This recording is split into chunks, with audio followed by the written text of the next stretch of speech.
Hello વિદ્યાર્થી મિત્રો, આપ સૌનું આપણી આ યુટ્યુબ ચેનલ પર હાર્દિક સ્વાગત છે. આજે હું લઈને આવી છું ધોરણ 6 વિષય વિજ્ઞાન ઓગસ્ટ પ્રથમ ત્રિમાસિક એકમ કસોટીનું સંપૂર્ણ સોલ્યુશન.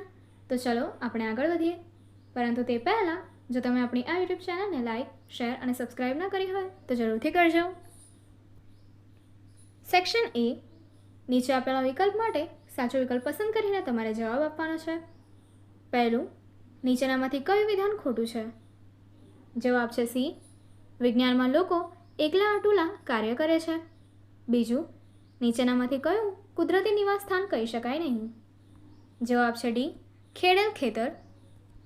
ત્રીજું, એનિમિયા કયા ખનિજ તત્વની ઉણપથી થાય છે? જવાબ છે એ, આયન. આગળ વ્યાખ્યા આપો.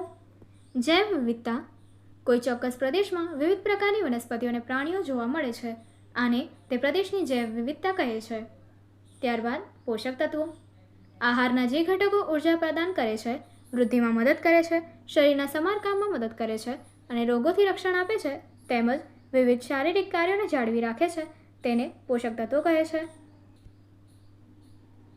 વૃક્ષાંશ, પાચક રેસા આપણા શરીરને કઈ પોષક તત્વો કોઈ પોષક તત્વો પૂરા પાડતા ન હોવા છતાં તે પાચનમાં મદદરૂપ એવો આપણા આહારનો જરૂરી ઘટક છે. પાચક રેસાને વૃક્ષાંશ તરીકે પણ ઓળખાય છે. આગળ ખાલી જગ્યા પૂરો. પહેલું, પૃથ્વી એકમાત્ર ખાલી જગ્યા છે જ્યાં સજીવોનું અસ્તિત્વ છે. જવાબ છે ગ્રહ.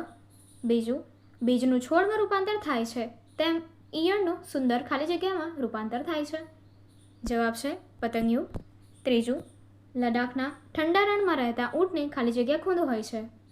જવાબ છે 2 ખૂંદ હોય છે. આગળ, સામાન્ય ખાંડ પણ એક પ્રકારનો ખાલી જગ્યા પદાર્થ છે. જવાબ છે કાર્બોહાઈડ્રેટ્સ. 11, આહારમાં આયોડિનયુક્ત મીઠાનો ઉપયોગ ખાલી જગ્યા રોગ થવાની સંભાવના ઘટાડે છે. જવાબ છે ગોઈટર. સેક્શન બી, પ્રશ્ન એક વાક્યમાં ઉત્તર આપો. પહેલું, વ્યાખ્યા આપો. વૈજ્ઞાનિક પદ્ધતિ, વૈજ્ઞાનિક પદ્ધતિ એ પ્રશ્નની તપાસ કરવાની પ્રક્રિયા છે જેમાં અવલોકન કરવું, અનુમાન કરવું, પ્રયોગ કરવો અને નિષ્કર્ષ કાઢવો વગેરેનો સમાવેશ થાય છે. બીજું, નીચેનામાંથી કયા ભૂનિવાસ સ્થાન છે? જવાબ છે ઘાસના મેદાન અને રણ. ત્રીજું, સ્થાનિક ખોરાક ખાવાથી અન્ય યાત્રા ફૂડ માઇલ કેવી રીતે ઘટાડી શકાય? જવાબ, સ્થાનિક ખોરાક ખાવાથી અન્ય યાત્રા ફૂડ માઇલ ઘટાડવામાં મદદ મળે છે કારણ કે તે માલની હેરફેરનું ખર્ચ બચાવે છે. તફાવત આપો સોટીમય મૂળતંત્ર અને તંતુમય મૂળતંત્ર. તો જોઈએ, સોટીમય મૂળતંત્રમાં પહેલો પોઈન્ટ, તેમાં એક મુખ્ય મૂળ અને તેમાંથી આજુબાજુ ઉદ્ભવતા ઘણા નાના મૂળ હોય છે. બીજો પોઈન્ટ, તે જમીનમાં ઊંડે ઉતરે છે. ત્રીજો પોઈન્ટ, દ્વિદળી વનસ્પતિમાં આ પ્રકારના મૂળ હોય છે. ત્યારબાદ તંતુમય મૂળતંત્ર.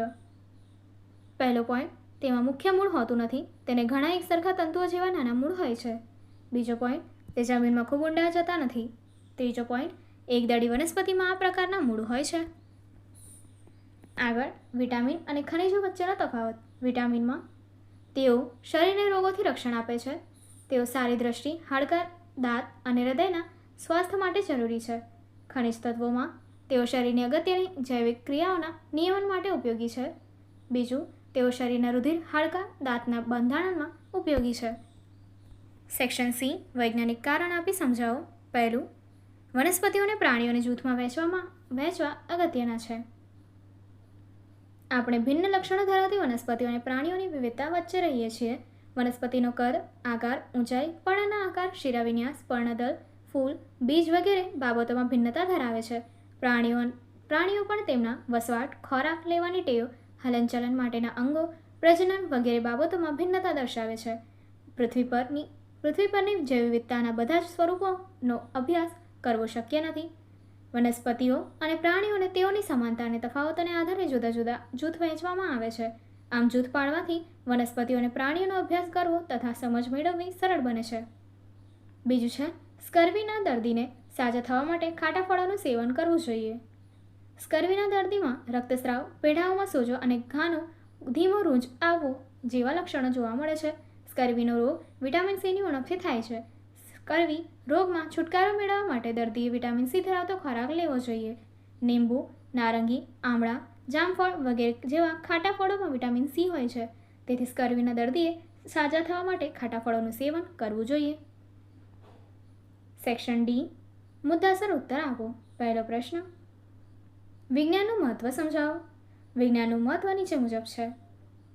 વસ્તુઓ કેવી રીતે કામ કરે છે, શા માટે તે થાય છે અને આ જ્ઞાન આપણને જીવનમાં કેવી રીતે સુધારી શકે છે તે સમજવા માટે, બ્રહ્માંડના રહસ્યો ઉજાગર કરવા માટે, વિચાર પ્રેરક પ્રયોગો દ્વારા આપણે માનવજાત માટે ઉપયોગી વસ્તુઓ શોધી શકવા માટે, પાણીની વિવિધ અવસ્થાઓ જેમ કે ઘન, પ્રવાહી અને વાયુને ધ્યાનમાં રાખીને આપણે બાષ્પીભવન, વાદળ નિર્માણ અને વરસાદની સમજ મેળવી શકીએ તે માટે, આપણે વિચારવાની અને સમસ્યા ઉકેલવાની કાર્યક્ષમતા વધારવા માટે, સૂર્યપ્રકાશ, ચંદ્રપ્રકાશ, વૃદ્ધિ, ફૂલ ખીલવું, આકાશગંગા, ખોરાક રાંધવા વગેરે વિશે વૈજ્ઞાનિક અભિગમ સાથે જાણવા માટે. આમ વિજ્ઞાન માત્ર જિજ્ઞાસા સંતોષવા માટે જ નહીં મહત્વપૂર્ણ નથી, પરંતુ કુદરતી ઘટનાઓની તપાસ અને સમજ માટે પણ ઉપયોગી છે.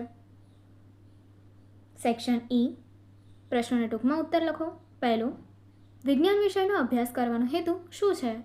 વિજ્ઞાન વિષયનો અભ્યાસ કરવાનો હેતુ વિચારવાની, અવલોકન કરવાની, પ્રશ્ન પૂછવાની અને વસ્તુઓ કેવી રીતે કામ કરે છે તે સમજવાની અને પ્રાયોગિક પુરાવા સાથે તથ્યની તપાસ કરવાની જેવી કૌશલ્યોનો વિકાસ કરવાનો છે. બીજું, નિવાસસ્થાનના જુદા જુદા પ્રકાર જણાવો. નિવાસસ્થાનના મુખ્ય બે પ્રકાર છે. પહેલું, સ્થળજ નિવાસસ્થાન એટલે કે ભૂમિય નિવાસસ્થાન. બીજું, જલીય નિવાસસ્થાન. પહેલું, ભૂમિય નિવાસસ્થાનમાં નીચેનાનો સમાવેશ થાય છે: જંગલો, ઘાસના મેદાનો, રણ પ્રદેશો, પર્વતીય વિસ્તારો, દરિયાઈ કિનારાનો પ્રદેશ. ત્યારબાદ બીજું, જલીય નિવાસસ્થાનમાં નીચેનાનો સમાવેશ થાય છે: તળાવ, સરોવર, નદીઓ, મહાસાગર, કળણ એટલે કે દલદલ. ત્રીજું, આપણા શરીરને પાણી પૂરું પાડતા ખોરાકના સ્ત્રોતો કયા છે તેમાંથી કેટલાકની યાદી બનાવો. આપણા શરીરને પાણી પૂરું પાડતા ખોરાકના સ્ત્રોતો: કાકડી, તરબૂચ, ટેટી, ટામેટા, સફરજન, નારંગી, દ્રાક્ષ, સ્ટ્રોબેરી, પાઇનેપલ, શેરડી, પપૈયું, લ્યુટસ, મૂળા, ઝુકીની, કાકડી જેવું વેલાવાળું શાક, પાલક વગેરે છે. આગળ યોગ્ય જોડકા જોડવાના છે. તો તમને આપ્યું છે ક્ષુપ, તો જવાબ છે ડી, મહેંદી. બીજું, વૃક્ષ, તો જવાબ છે સી, દેવદાર. ત્રીજું, માછલી, જવાબ છે બી, ધારારેખીય. અને જંગલ, એ, જૈવ વિવિધતા. આગળ પ્રશ્નના માત્ર ઉત્તર આપો. આપણે ખોરાક શા માટે ખાઈએ છીએ? જવાબ, શરીરની વૃદ્ધિ માટે. મીઠાની ખેતી કરતા જનજાતિ સમુદાયના લોકોને શું કહે છે? જવાબ, અગરિયા. વિધાન ખરું છે કે ખોટું તે જણાવવાનું છે. આપણે કરેલા દરેક નવા અનુમાનથી અનંત કોયડો ઉમેરાય છે. વિધાન ખોટું છે. વિજ્ઞાનમાં બાબતે જે લોકો એકલા અડતા કામ કરે છે. જવાબ, વિધાન ખરું છે. આગળની એક્ટિવિટી જોવા માટે અહીં આપેલી એન્ડ સ્ક્રીન પર ક્લિક કરો. Thank you.